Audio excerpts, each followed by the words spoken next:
Welcome to the new playlist Human Health and Disease, and this is the first video of that playlist, that is Health, Disease and Pathogens.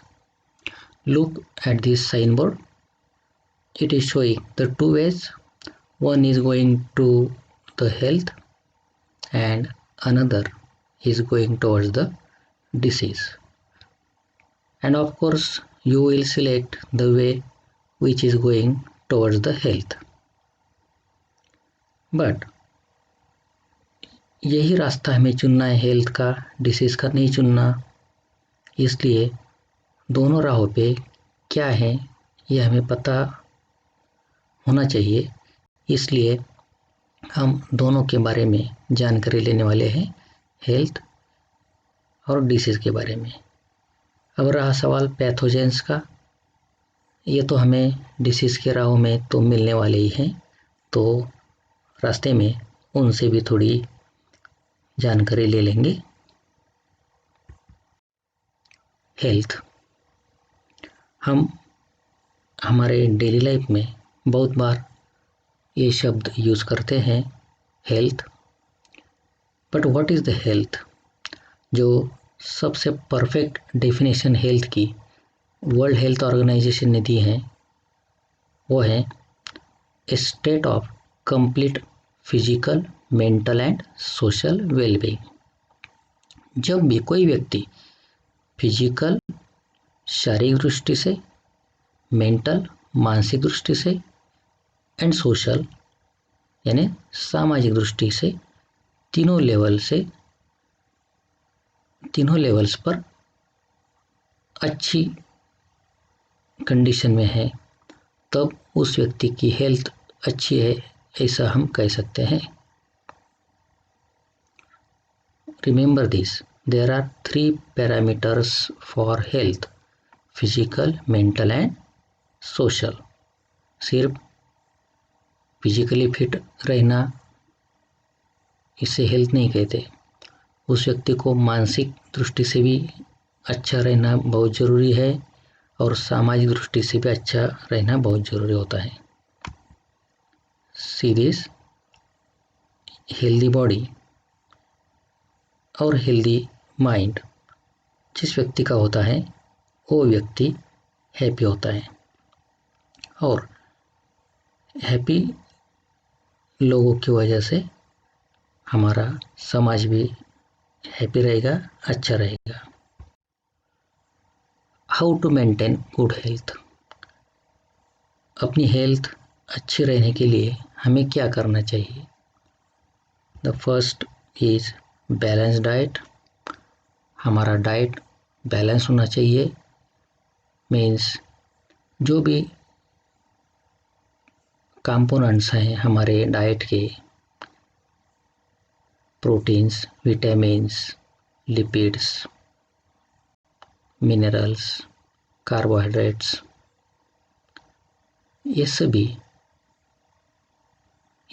योग्य मात्रा में हमारे diet में होना बहुत ज़रूरी होता है। इससे हमारी हेल्थ अच्छी रहेगी। पर्सनल हाइजीन, ये तो बहुत बचपन से हम पढ़ते आए हैं। जो गुड हैबिट्स हैं जैसे कि रोज़ नहाना, बाल कटवाना, नाखून कटवाना, हाथ धोना etcetera, all this are included in personal hygiene. इसकी वजह से भी हमारी हेल्थ अच्छी रहेगी। रेगुलर एक्सरसाइज, नियमित हम एक्सरसाइज करेंगे, व्यायाम करेंगे तो हमारी फिजिकल फिटनेस अच्छी रहेगी।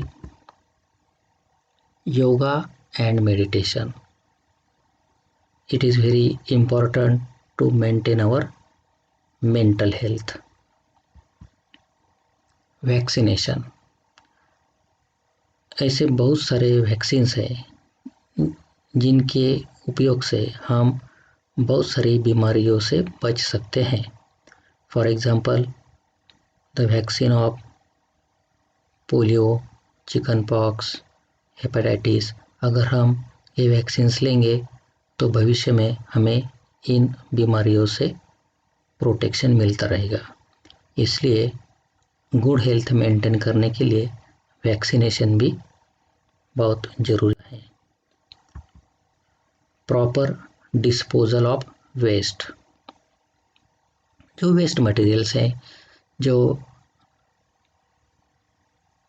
वेस्ट मटेरियल हमारे टॉयलेट से, बाथरूम से हम बाहर डालते हैं, जिसे हम सीवेज कहते हैं, इसका प्रॉपर डिस्पोजल करना ये भी गुड हेल्थ मेंटेन करने के लिए आवश्यक होता है, क्योंकि इन वेस्ट में बहुत सारे जर्म्स होते हैं और इन जर्म्स की वजह से हमारी सॉइल, वाटर, फूड कंटामिनेट होता है और बीमारियां फैलती हैं।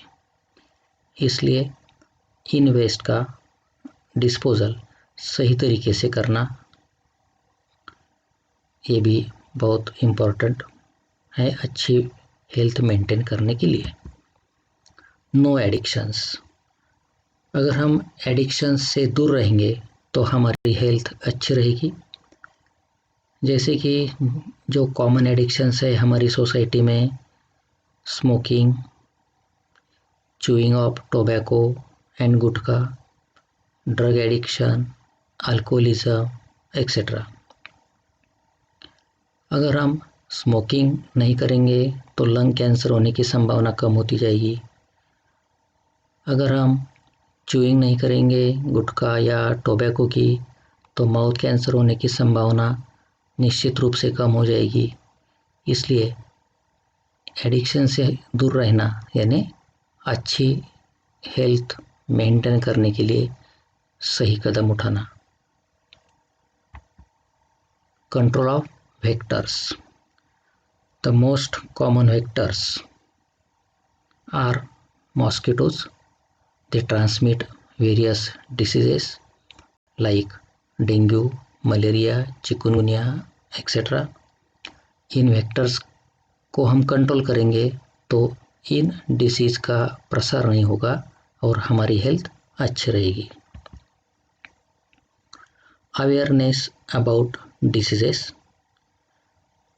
अगर हमें डिसीज के बारे में जानकारी रहेगी कि डिसीज क्यों होते हैं, उनके सिम्टम्स क्या हैं, डिसीज होने पर क्या करना चाहिए और डिसीज न होने के लिए क्या करना चाहिए, ये सब जानकारी अगर हम हासिल करेंगे तो ही हम डिसीज से दूर रहने की कोशिश करते हैं।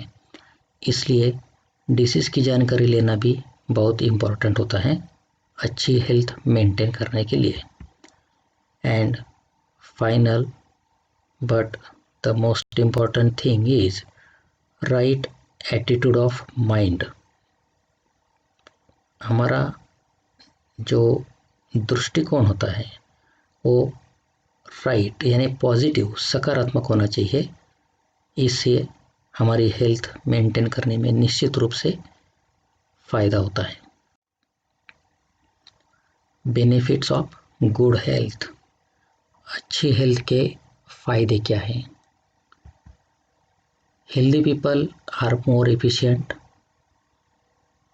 हेल्दी पीपल की एफिशिएंसी, कार्यक्षमता ज़्यादा होती है।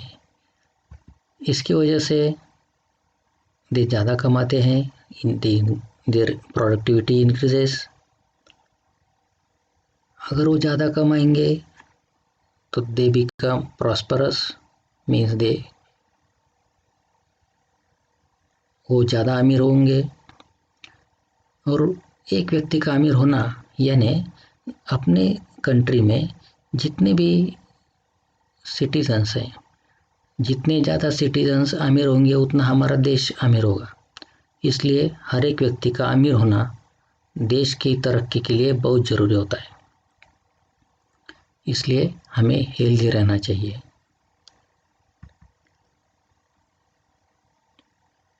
इट इंक्रीजेस लॉन्गेविटी, हमारा आयुर्मान गुड हेल्थ की वजह से इंक्रीज होता है, बढ़ता है। अगर हम ज़्यादा जिएंगे तो ज़्यादा कमाएंगे, ज़्यादा अमीर होंगे और देश को उतना हम प्रगत बनाएंगे। Good health also reduces maternal and infant mortality. एक बहुत इम्पोर्टेंट मापदंड होता है दुनिया भर में, जो बड़े संगठन हैं, यूनिसेफ, वर्ल्ड हेल्थ ऑर्गेनाइजेशन, इन्होंने ये स्टैंडर्ड्स हमें डिसाइड करके दिए होते हैं। जिस कंट्री में मैटरनल यानी प्रेग्नेंट मदर्स और नवजात शिशु इन्फेंट्स उनकी डेथ्स ज़्यादा होती हैं, उस कंट्री को पिछड़ा माना जाता है। अगर हमें उन्नत बनना है, डेवलप्ड कंट्रीज में शामिल होना है, तो हमें ये सब rate mortality of maternal and infant mortality इसे कम करना बहुत इम्पोर्टेंट होता है। अब हम जानकारी लेंगे डिसीज़ के बारे में। डिसीज़ क्या होता है? It is the condition when one or more organs or systems are not functioning properly. बहुत सिंपल डेफिनेशन है, जब हमारा कोई ऑर्गन या सिस्टम ठीक तरह से काम नहीं करती है, तब उस कंडीशन को हम डिसीज़ कहते हैं। अगर हम इस वर्ड को स्प्लिट करेंगे, डिस इज यानी कंफर्ट, अच्छा होना, और इसके आगे जो हमने प्रीफिक्स लगाया डिस, हम अपोजिट वर्ड बनाने के लिए ऐसे प्रीफिक्स लगाते हैं।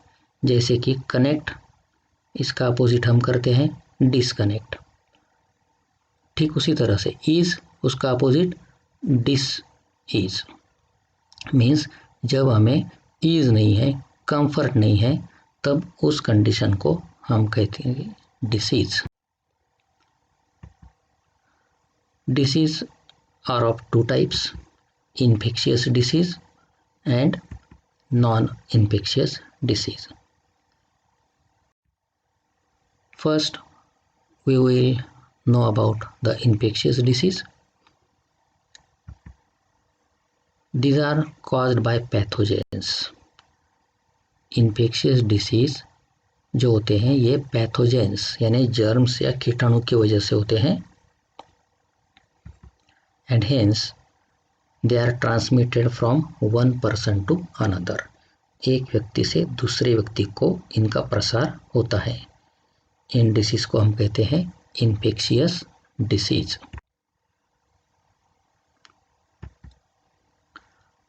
Ads is the most fatal infectious disease. AIDS में मृत्यु दर सबसे ज़्यादा है। एड्स के लिए कोई अभी ट्रीटमेंट अवेलेबल नहीं है, इसलिए एड्स को सबसे फैटल डिसीज़ माना जाता है, जो कि इन्फेक्शियस टाइप का डिसीज़ है। लेकिन अब एक नया डिसीज़ हमें जान लेना बहुत ज़रूरी है, कोविड-19। It is the most deadly pandemic in the history of mankind. हमारे मानव जाति के इतिहास में ये सबसे घातक इस तरह का डिसऑर्डर है। Classification of infectious disease. Infectious disease के बहुत सारे टाइप्स होते हैं, जैसे कि bacterial disease. These are caused by bacteria, ये बैक्टीरिया की वजह से होते हैं। इनके एग्जांपल्स हैं कॉलरा, टीबी, ट्यूबरकुलोसिस, और भी बहुत सारे होते हैं, जैसे कि टाइफाइड है, डिप्थीरिया है, लेप्रोसी है, न्यूमोनिया है। Viral disease, these are caused by viruses. इनके एग्जांपल्स यहाँ पे दो मैं दे रहा हूँ, पोलियो और कॉमन कोल्ड। और इससे पहले हमने दो नाम सुने इसी वीडियो में, एड्स और कोविड-19। These are also viral disease. protozoal disease. These are caused by protozoans. Protozoans are the members of kingdom Protista, which are the unicellular organisms, and they are also responsible to cause various disease. The most common is malaria. Next type is helminthic disease. These are caused by helminths. Helminths are the members of phylum Aschelminths,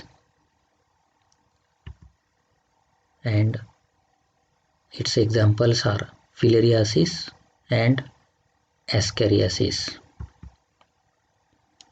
Fungal disease. These are caused by fungi, and the most common example of fungal disease is ringworm. This is the ringworm. Non-infectious disease. These are not caused by pathogens. ये disease pathogens की वजह से नहीं होते हैं, and hence they cannot be transmitted from one person to another.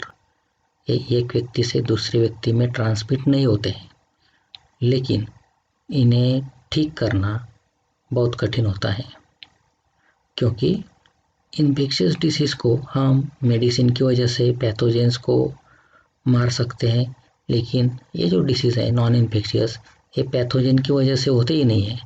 इसलिए कोई medicine देकर इन डिसीज़ को जल्दी से ठीक करना बहुत कठिन होता है। Cancer is the most fatal non infectious disease.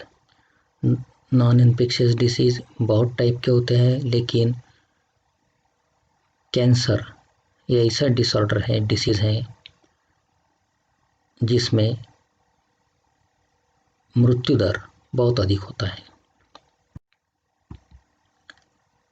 There are many types of non-infectious disease. The first is degenerative disease. These are caused due to old age. बुढ़ापे की वजह से जैसे हमारी आयु बढ़ती जाएगी, हमें कुछ डिसऑर्डर्स होते जाते हैं। It's one of the example is osteoporosis, यानी ओल्ड एज में व्यक्ति के बोन्स में जो कैल्शियम होता है वो उसकी लेवल कम हो जाती है, इसलिए बोन्स ब्रिटल होते हैं। इसे कहते हैं osteoporosis. Genetic disease. These are caused due to particular genes or genetic mutations, and its examples are sickle cell anemia, color blindness, haemophilia. ये सब डिसीज़ हम बाद में पढ़ने वाले हैं। Chromosomal disease. ये डिसीज़ क्यों होते हैं? अगर हम ह्यूमन बीइंग की बात करेंगे तो हमारे में 46 क्रोमोसोम होते हैं, यानी 23 पेयर्स। अगर कोई क्रोमोसोम कम या ज़्यादा हो गया, यानी 46 की वजह से 45 या 47 क्रोमोसोम्स कोई व्यक्ति में है, तो उस व्यक्ति में कुछ अलग से कैरेक्टर्स हमें दिखाई देते हैं, इसलिए उस व्यक्ति को क्रोमोसोमल डिसीज है ऐसा हम कह सकते हैं। इसका एग्जाम्पल है डाउन्स सिंड्रोम। इस व्यक्ति में जो 21st पेयर होती है क्रोमोसोम की, पेयर में 2 क्रोमोसोम होते हैं, इसलिए तो हम उसे पेयर कहते हैं। लेकिन अगर किसी व्यक्ति में 21st पेयर में 2 की जगह पर 3 क्रोमोसोम पाए जाते हैं, यानी उस व्यक्ति में क्रोमोसोम की संख्या होगी 47 और 21st पेयर में 2 के जगह पे कितने क्रोमोसोम हैं? 3। तो उस व्यक्ति में कुछ अलग से कैरेक्टर्स हमें दिखाई देते हैं, जिसे हम डाउन सिंड्रोम कहते हैं। deficiency disorders. These are caused due to the deficiency of some nutrients or vitamins or minerals or hormones. Anemia, it is caused due to deficiency of iron. Beriberi, due to deficiency of vitamin B. Scurvy, due to deficiency of vitamin C, और बहुत सारे हैं, night blindness हैं, rickets हैं, bleeders disease हैं, और जो हमें पता है इससे पहले हमने जो पढ़े हैं उनमें से है kwashiorkor due to the deficiency of proteins, and marasmus due to the deficiency of proteins and carbohydrates. Allergic disorders, इसका एग्जाम्पल है अस्थमा. मेंटल डिसऑर्डर्स, इनके एग्जाम्पल्स हैं साइकोसिस, न्यूरोसिस, फोबिया. बहुत सारे मानसिक डिसीज भी होते हैं.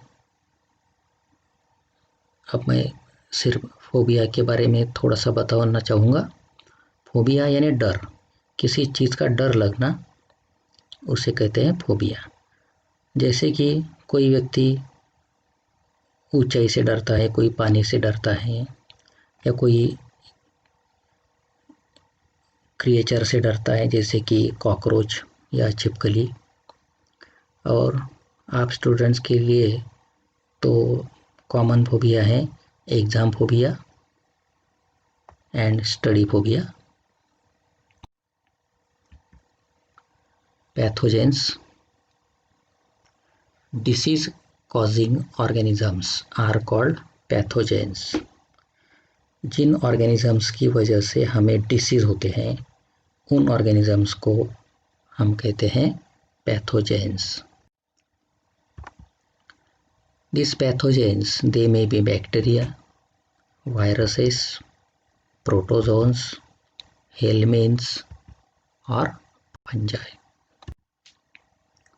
Pathogenicity means the ability of pathogens to produce disease.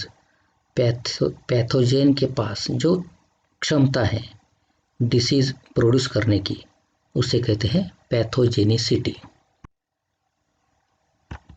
Pathogens live in or on the body of host. Pathogens host के बॉडी के ऊपर या बॉडी के अंदर रहते हैं. And they multiply in the host. Host की बॉडी में ये मल्टीप्लाई होते हैं, इनकी संख्या बढ़ती है. Pathogens disturb normal functioning of host. Host का जो नॉर्मल फंक्शनिंग है, नॉर्मल फिजियोलॉजी होती है, उसके बॉडी के अंदर जो अलग से फंक्शंस होते रहते हैं, उन्हें डिस्टर्ब करने का काम ये पैथोजेंस करते हैं. And thus they damage the host, and so they are harmful for the host. Pathogens are adapted to live in और on the body of host. Host के शरीर के अंदर या शरीर के ऊपर रहने के लिए पैथोजेन ने खुद को एडेप्ट किया है. उसके अंदर कुछ चेंजेस हुए हैं जिसकी वजह से ये पैथोजेन होस्ट की बॉडी के अंदर या ऊपर रहने में काबिल बन सकते हैं. एग्जाम्पल देखेंगे. Pathogens in alimentary canal can resist the low pH in stomach. आपको पता है स्टमक में HCl तैयार होता है, इसलिए एसिडिक कंडीशन है या pH कम है, और इस कंडीशंस में पैथोजेन को जिंदा रहना बहुत मुश्किल होता है. बहुत से पैथोजेंस या माइक्रो ऑर्गेनिजम्स जो हमारे फूड या वाटर के साथ हमारे स्टमक में एंट्री करते हैं, तो HCl की वजह से बहुत से मारे जाते हैं. लेकिन कुछ पैथोजेंस ऐसे होते हैं जो इस HCl को यानी लो pH को भी रेजिस्ट कर सकते हैं. और ये पैथोजेंस जब स्मॉल इंटेस्टाइन में जाएंगे तो स्मॉल इंटेस्टाइन में हमें पता है बहुत सारे डाइजेस्टिव एंजाइम्स होते हैं जो फूड का डाइजेशन करते हैं, लेकिन उन एंजाइम्स का कोई भी इफेक्ट पैथोजेन के ऊपर नहीं होता है। और इस HCl का भी इफेक्ट पैथोजेन के ऊपर नहीं होता है। ऐसा क्यों? क्योंकि इन पैथोजेंस के बॉडी के ऊपर एक प्रोटेक्टिव कवरिंग होती है जिसे हम क्यूटिकल कहते हैं। इसकी वजह से HCl या डाइजेस्टिव एंजाइम्स इनके ऊपर कोई भी इफेक्ट नहीं कर सकते। तो फ्रेंड्स, इस वीडियो में हमने हेल्थ, डिसीज़ और पैथोजेंस के बारे में जानकारी ली।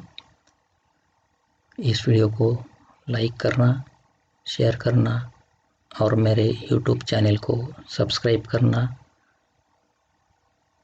और अपनी हेल्थ